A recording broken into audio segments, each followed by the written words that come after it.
Hi, this is Ed Sobey for Kids Invent. We're in the middle of a design lab called Renewable Energy. This is the 4th week. Last time, students should have created a wind turbine and should have collected the energy in a supercapacitor. There's time this week and even next week for them to improve the designs of their wind turbine, to increase the rate of capture of energy, and to increase the highest voltage that they can from the wind turbine. So we're racing ahead to explain what they might be doing with their car, but some teams might not get to the car until the final week.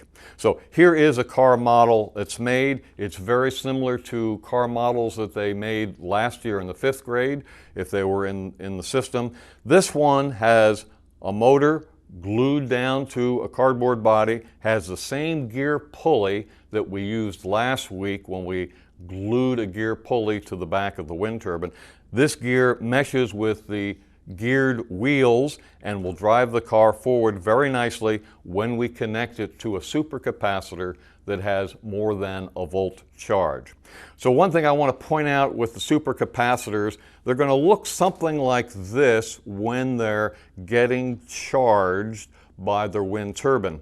If these two ends of the clip leads touch, there's going to be an instant discharge, and when they go to put the supercapacitor on their car, they're going to find 0 volts. So they need to be aware of that. But presuming that they have the charge captured in the supercapacitor, they just clip it into the car model just as they would a battery.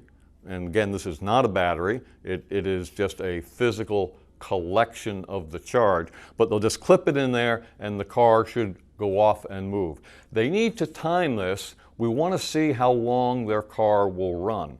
Depending on the space you have available, that could be repeated lengths up and down the classroom, or you might suggest to teams, if you've got a big open space, they just have the car go in a circle. So they'll have to think about how do they make the car go in a circle. So more good thinking and learning in that process.